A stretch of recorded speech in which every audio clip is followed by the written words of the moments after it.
Good day, everybody, coming at you live from the internet. This is Kenny Jang, and I've got the one and only Seth Muse on the line. Welcome, Seth, to the show.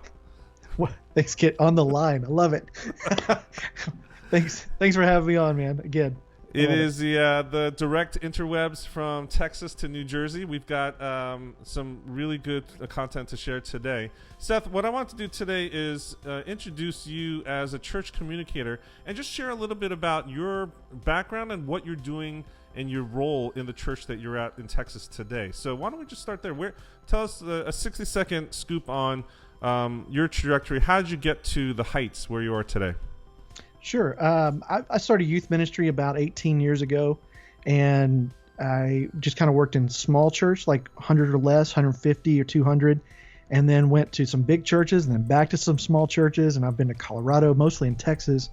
I've worked at a few mega churches, things like that. So I've kind of been all over the place doing youth ministry and youth worship ministry. And this last year, I kind of jumped out of that, trying to make a break and jump into communications, which has become my passion for the past few years. So working in a secular job, I had been doing some marketing and things like that, learning, growing, and developing network friends and things like that in some of our Facebook groups. And so the Heights came along. We decided we finally could go to church where we wanted, not where I had to be on staff. And so I wanted to volunteer. I connected with our communications guy. His name's Sean. And said, "Hey, I'd love to volunteer." And he goes, "Hey, we'd love to hire you." And I said, "Oh, okay.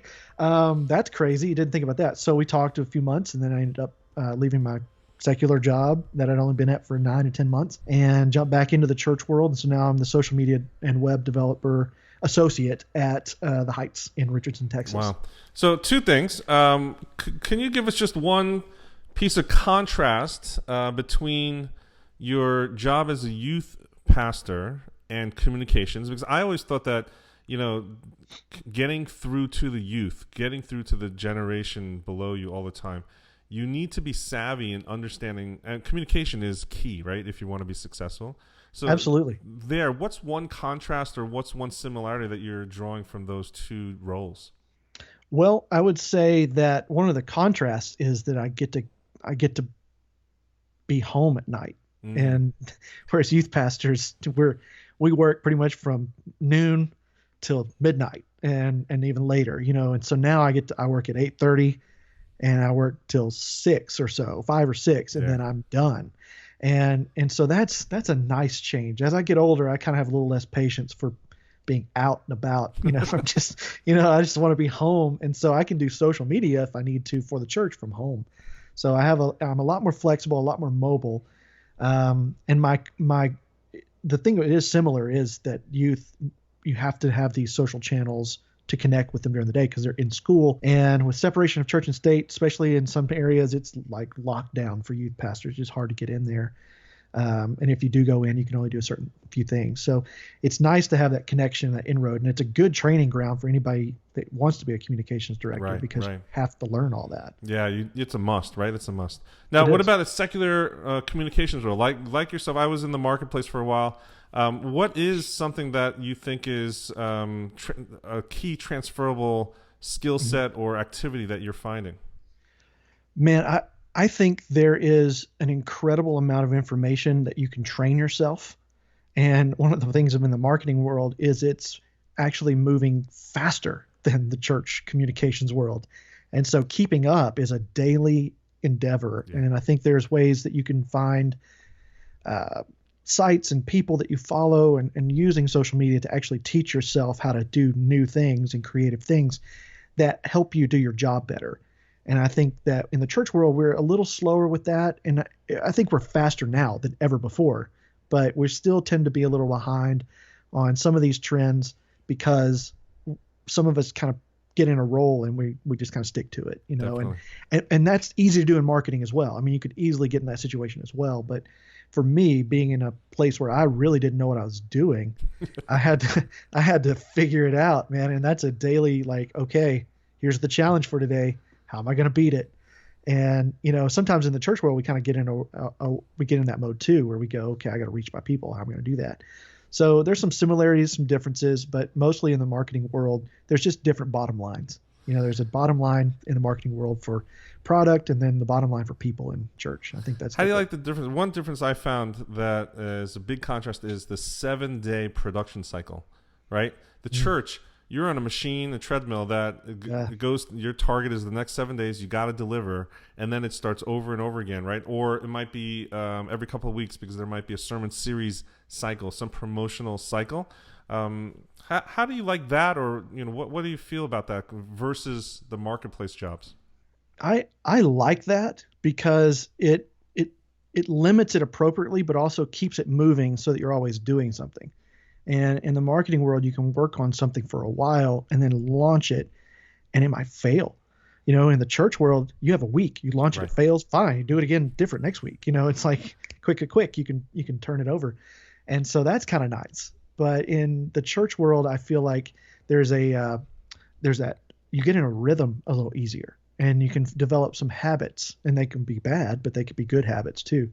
And I like that cycle. I missed it when I was out. It felt like I would sit sometimes and not know what I was supposed to do. Whereas in the church world, there's never a question. It's just sit down and you're all about your people. And if you've been a pastor for a while, like I have, it's like that comes naturally now to think about how can I reach people? I'm just doing it different through social or web. So that helps a lot. For sure. Well, so today what we're going to do is we're tackling our Lunch and Learn series. This is one of the reasons why I was really anticipating this session with you today, Seth, is because I think you are full of creative ideas and real life application of those things. Every time I talk to you, it's really an inspiration. So in part of our Lunch and Learn, I'd love for you to share with us a little bit. I think you've prepared for us a little framework of how to approach the different social networks. And so why don't we go into that at this point? Sure. As a pastor and a leader, you have your heroes, and Andy Stanley is one of mine. So one of his kind of truths or principles or whatever that I was attached to was he has 1-sentence job descriptions for all of his people. Yeah. That was incredibly helpful. I did that for my youth leaders, my volunteers. I created a 1-sentence job description for them.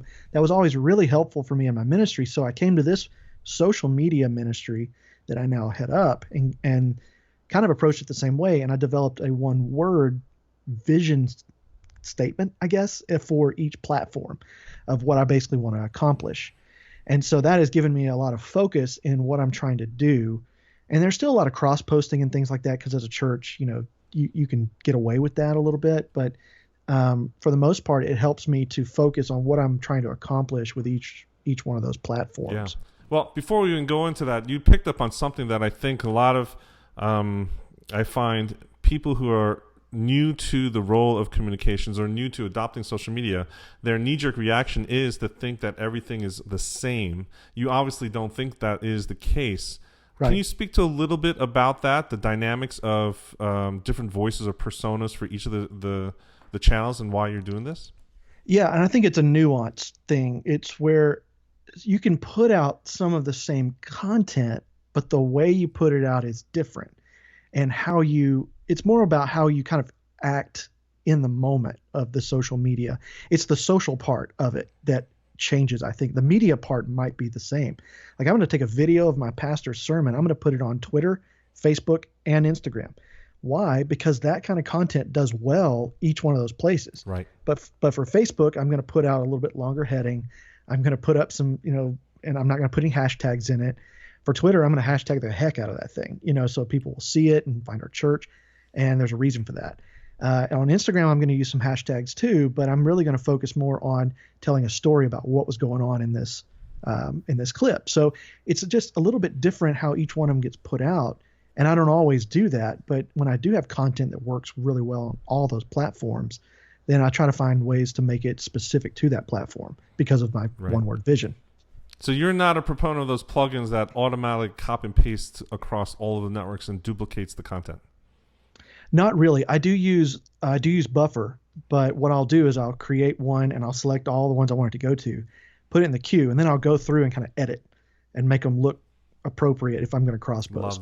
Love that. So it's a little extra work, but I think it makes it neater and more, customized for that platform. Works a little better. There's those that say you upload to Facebook, and I've done some tests on my own. I don't see a lot of difference. I know there is some, but I just kind of like, I ain't got time for that. I'm just gonna throw it in Buffer, and I'm managing other things too. I'm building a website for our church right now. I don't have time to post everything native. I just don't have time for it. So. Right. And speaking of automation, is Buffer the only tool that you are using for publishing at this point? I use Later as well. I do use Hootsuite. I used to use Hootsuite, and I like Hootsuite. I just like how Buffer works better. It has the content inbox, and it has the Pablo with the graphic design, and I really use Canva or Spark for graphics, so I really don't use Pablo. But yeah, it's easier to see it. It's easier to work and see where everything's going. It works better for my brain. I like it better. So you're not automating the actual posting to Instagram at this point? No, that's the hard. I mean, nobody does that. I mean, Grum can do it, and I don't even know if that's legal. I think they've got a workaround, but that's the only one I've found that does it. Yeah, I mean, I use Grum, and we use Grum for our clients. We had clarification from the founder of Grum, and he did a big, I think it was an AMA that he did on Reddit. And his response was that they are not utilizing the API, so they're not violating their TOS. And they're using some of the technology. He said that it's akin to if I hired you or somebody else to literally sit in front of a computer and upload and do whatever you're automating. If that is not a violation, outsourcing to another human being, then that literally is what they're doing. And so I don't know their technology behind it, whether it's honestly, I don't know how they're doing it, but it was a clarification that they're not using the API, they're not using some back end. That's how they're getting around it then. I mean, that's great. They found a way to do it. They're the only ones have found a way to do that. But I like Later. Later just reminds me, it sends me, I can't do video because I do the free one. Right. So if I have an upload of a video to Instagram, I just do that native. But Instagram is one of those things where you kind of want to be in the moment anyway. So I'd rather do that really from my phone. And if I've only got to really do manually Instagram, I mean, that's not hard. I mean, I can do that, especially for what we've got going on. I just have to be at everything. That's the problem. So I got to find some people to be at stuff for me that can take over our Instagram sometimes. Nice. That'd be nice. Okay, so let's get to your one-word vision statements for each of these platforms. Okay. Our number one platform, hands down, like most people, is Facebook. Facebook is a great platform. The only issue with Facebook is that you can't just like watch your wall. You have to wait for people to like or post on your wall or comment on your stuff. So the number one word is engage. My word is engagement. I'm going to comment. I'm going to like. I'm going to respond. When I first came in, our response tag, the little check mark we weren't verified because our response time was like 10 days. And so I was like, okay, that's changing. And now we're 3 minutes. I have a 3-minute response time. So because it comes to my phone, I can watch that, and I'm checking that all day long pretty much. But that's one of those things that people start to notice, that you're talking to them, when we say, hey, how can we pray for you? And they type out a prayer request. Well, I'm going to type out a prayer. And, that's something they see that and they go, okay, this isn't just a big machine, an organization. This is a person who cares about me back there. There's a person behind the account. Exactly. And so it makes it social. It makes it personable. So our big focus for Facebook is engagement. I want to put out posts that are it's kind of like fishing. You throw the right lure out there, that are engaging posts, and then kind of wiggle it around, wait for them to, and then you can reel them in and you can talk to them. Exactly. So that's kind of how I look at Facebook. We post about 2, maybe 3 times a day. Are you the only one that's responding to comments for your page? Pretty much, yeah. And we have about 2,000 people in our church. And I know that just saying that can seem like, wow, you must be super busy. Really not. I mean, the way Facebook does their fan pages, it's pretty manageable. So I'd like to see it go up. I'd like to get to the point where I can't handle it. But right now I'm part-time at the church, and I can do it just fine. And so let's go really granular there. In terms of the engagement, so are you liking every comment that someone drops? Are you responding to 100% of comments that are dropped? As much as I can. I don't just respond with like, hey, that's cool, thanks. I try to say something of substance. I'm also liking and commenting on reviews. When people review our church, say, thanks, we love that you're here. Yes. Thanks for coming and visiting us, because it notifies me when that happens and I mean, people, not everybody's going to review your church. When they take the time to do that, and it's positive. I mean, that hardly ever happens. Most people want to review stuff when they hate it. And we've had a guy that just wouldn't stop bashing the church, and I did the standard. I'm sorry you felt that way. I'd love to talk to you. Can you PM me and let's try to get this worked out. And he never would PM me. So I ended up I reached out several times and finally just said, you know what, I'm just going to have to ban the guy because he wouldn't stop. Right.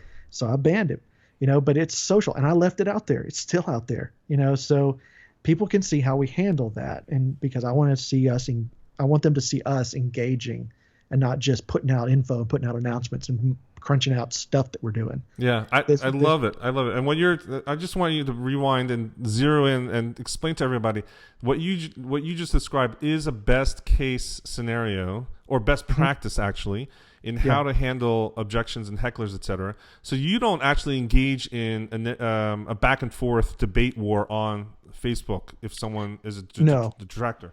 No. I'll reach out the first time and say, I'm sorry you felt that way or that happened. Let's talk privately, and I'd love to help you figure this out.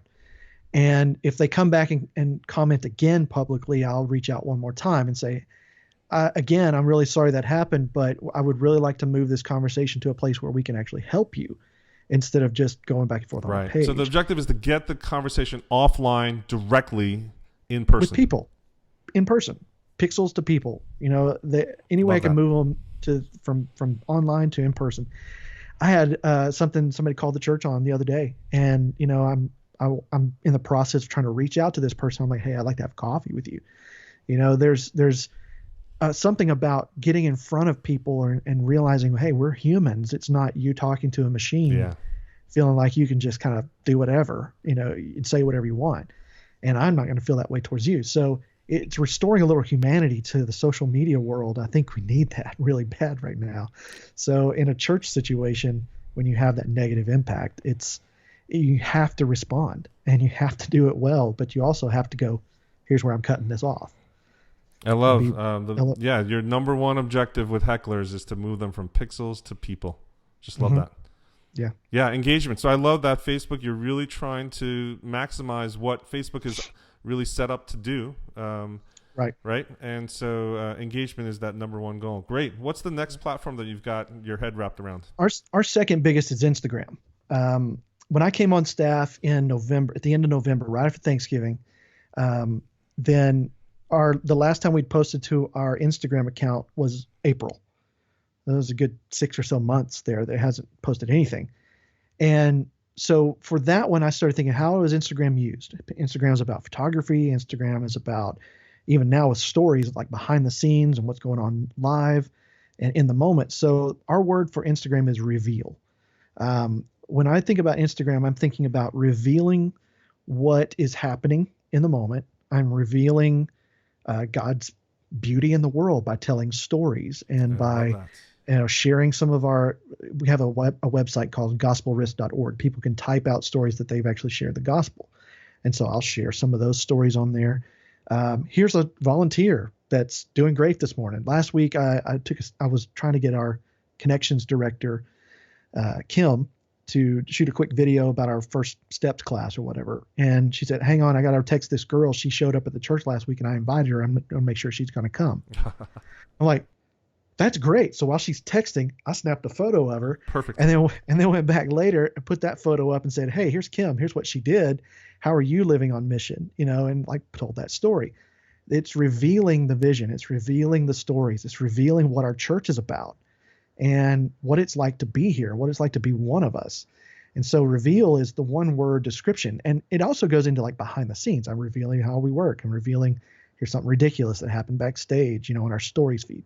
So I tend to kind of use one or two posts a day for Instagram in the main feed. And then if something's going on, I'll use stories to post a bunch of stuff real fast. But if there's nothing going on, I don't post the stories. I mean, I don't just post because I need to post. Right. So you're not one of those accounts that always has some story live going up there. No, I don't see that. And our people don't engage with it. I mean, they'll watch it, but I really only want to put the good stuff up. And I think we have a lot of good stuff. And when I take one photo and go, oh man, I need to take this other photo, I might do that. And then I was like, oh man, look at this. Now I'm going to stories. Boom, boom, boom, boom, story, story, story. So it's my Fantastic. overflow, and it's showing behind the scenes. It's where I can let people go, okay, here's the main things going on, but here's the rest of it over here if you want to go check it out. And it's a little more fun because you can draw on it and stuff like that. So it's a little bit more youth oriented or younger generation, and they love it. But I don't want to overflow their feed. I want to reveal, but I don't want to kill them with it. Yeah. So, To me, that's so super that what you're trying to do is you're trying to maintain that trust in the conversation, right? yeah. And part of that is revealing specific things. I don't need to reveal what I'm eating right now. I need to reveal what our church is doing. If we're having a meeting and there's food, I'll Instagram that. Here's what we're doing. Here we're eating food. It's from this great Mexican food restaurant, but what we're talking about is our R3 groups. And we can't wait to share with you what we're talking about. So it's always about something that's kind of on mission at the same time. It's not just pointless, random stuff. Now, personally, do you have a Finsta account yourself? Do I have a what? Finsta. Have you heard of the trend of No. everyone having a Finsta, a fake Instagram account? No, I don't. I have This not is heard about. what the kids are doing these days, and I think it's actually I find it having some use, and I'm using it in my coaching. But basically, it's a second account where you can put the non-polished stuff that your friends know, that the parents don't actually know about. Oh, Right? it's like But what other people are using Finsta is where it's the stuff that you always have that urge to take a picture of that meal or take a picture of this stuff that that really shouldn't be cluttering your social feed. So in order to satiate that impulse, I'm coaching people, set up a Finsta, put all that junk on another feed where it's just that's what it's dedicated for, and call it out for that. Satisfy that crave, get it out there. But keep your main feed uncluttered. Yeah, I think that's important. And what we also don't do for Instagram is we don't go for a design brand necessarily. I know there's a lot of church accounts that do, like, you look through their feed and it's the same thing. I think that's incredibly boring. I mean, I hate to say it because a lot of times it's like scripture graphics or it's this, tips or whatever. And that's cool, but I don't follow your church to see that necessarily. I usually follow on Instagram because I want to see people. I want to see what's going on. Yeah. And some of that in there is good, but my brand for Instagram is that we reveal what's going on here. If that's a scripture graphic or if that's a person, that's what we're going to do. It's a little bit more of an abstract branding than a hard and fast, we're Chick-fil-A or we're Starbucks or something like that. That's not what church is. I think when you think about a church that you like to follow, it's not because, man, their graphics are awesome. That's like the way church used to be. It's not like that anymore. People. I think as people become more sophisticated in producing content, they realize that look, this is it's the social part, it's the interesting part, right? If we met for coffee every single week and I said the same exact thing, or I said it in the same exact way, or I ended every sentence with some tagline, you'd get bored, right? Yep. Or if everybody that I knew was your friend and my friend came and said the same thing you said every single time. Yes. And shared the same graphic every single. Oh my gosh. Yes. Like I'm all for I had to unfollow a lot of friends when I worked in a couple different churches because they would all share the same graphic, and my feed was just there it is, there it is, there it is, there it is. Like, come on, I don't follow you for that. I don't want that. No, so I love the stories aspect. I think that helps with that a little bit. I mean, one of the things that we advocate is that, hey, think of social content as a 7-layer dip. You do need to have some foundational, scripture graphics or things like that. But there's all this other stuff, including all this reveal content like you're talking about, that really brings it to life, right? And you want to serve that relationship that you're trying to share. So love that perspective for Instagram. What's the next platform that you have on deck? Well, the third one, I'm not quite sure where we're going with it yet. It is Twitter. As a church, some churches really get a lot out of Twitter and some don't. It depends on your group of people. And my group of people tend to be a little bit older. They're upwardly mobile. So I know that there's a lot of professionals and they're on it. but I don't really know what to do with it yet. So right now, what I'm using it for, our word is networking. Nice. So our word for Twitter, because that's what it's naturally good for, is finding new people. Yes. Maybe connecting them to our church through the content I'm sharing there, through hashtags or whatever. Connecting with other churches, other church pastors. It's kind of a customer service thing. People can always contact, because they can do that through Facebook too. But that tends to be more of our family is on Facebook, and Twitter is like the public. Anybody can join. And so it's kind of like that first rung almost. So we're networking with people that might go, all right, they put out some interesting stuff. I'll give them a shot. I'll follow them. But Twitter is weird. Like, even the other night, I just tweeted out some nonsense stuff and got like 40 something followers in 30 minutes, that didn't have any clue who I was or anything. And so you kind of have to take like how many of your followers are really followers and how many of are just marketing specialists, that are out there, because it seems like everybody is on Twitter. So for Twitter, I'm trying to figure out what to do. We're at a place where I'm just posting to Twitter what works from Facebook or Instagram, or not from there, but the same stuff, and not really engaging a lot. I think we're going to have to make some lists, because for me, it's finding out like, who are our people? I'm brand new to the church. Like, who are our people? I need to put them in a list. So I've started a list of people who have retweeted us. And that's like my first list, like Definitely. the retweet army is what I call it. So it's the retweet army, and just trying to figure out who is like engaging with our stuff. They think it's good enough to share it. Maybe there can come something of that. I'm not sure what's next. So that strategy is still in development, but I know that networking is what Twitter is good at. It's what it's good for. And that there's probably some ways to use it in that way. I just haven't figured out what that is yet. So, I mean, we're big, we're small churches. We don't all have it figured out. I mean, it's a work in progress. What about Snapchat? You've got a lot of youth in the area.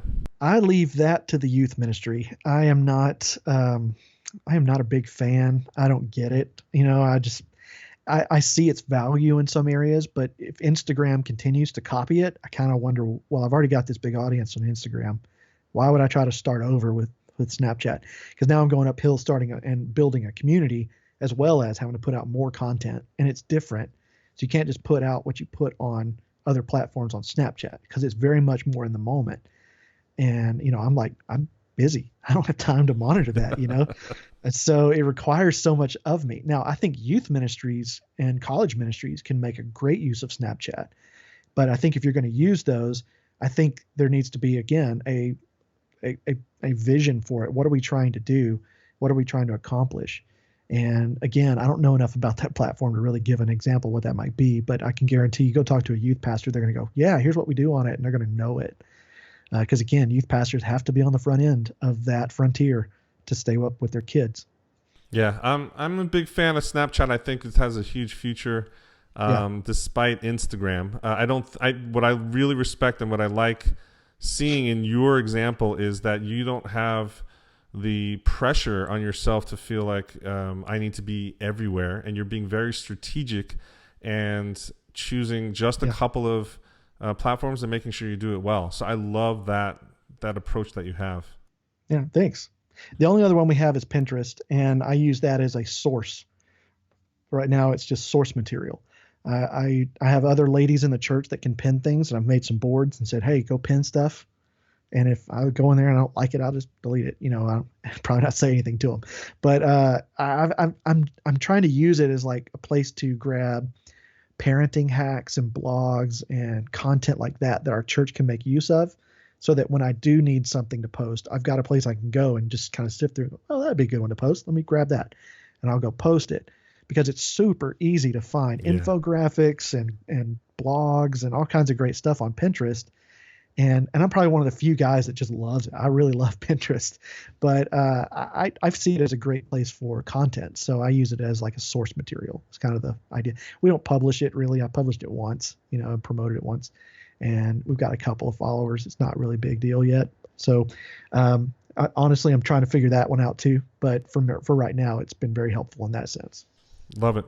Yeah, I definitely loved your approach, and I think it keeps a framework in place for each of those platforms, and that intentionality that you have is just fantastic. I hope that this is something that our listeners here listening into our conversation today, it's inspiring them to really reconsider how they use each of those networks. It's not binary. It's not all social media or none.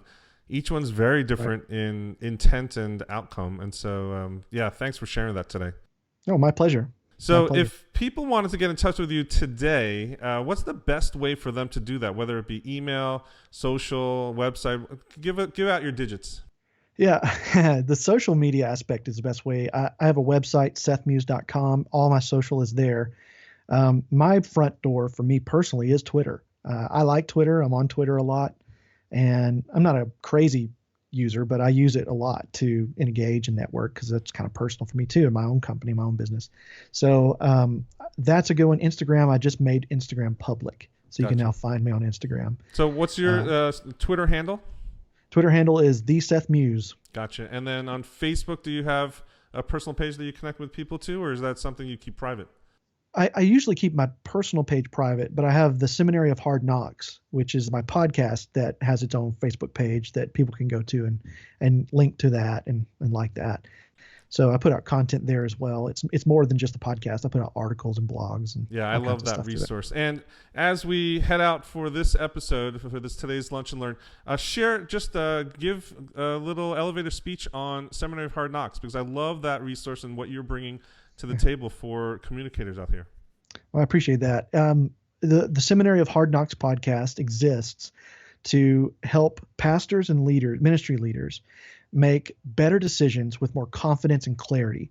And it is primarily focused on the practical side of ministry because of what you don't learn in seminary. Yeah. I know there's other resources like Unseminary. I think what you're doing is a great resource at Church Butler that's coming out, and all the other stuff you've got going on. But there is a practical side of ministry you don't learn by learning to teach the Bible. For sure. Pastors jump into their jobs and they know how to teach, they know how to preach, but they have to lead meetings, they have to do budgets, they have to do all kinds of practical leadership stuff that they weren't prepared for necessarily in college and seminary. And so my podcast focuses on a lot of those things and tries to help these leaders to at least talk about some of these issues and get some ideas to go forward, because I had to learn those the hard way. I was thrown in and I got the bumps and scars to prove it.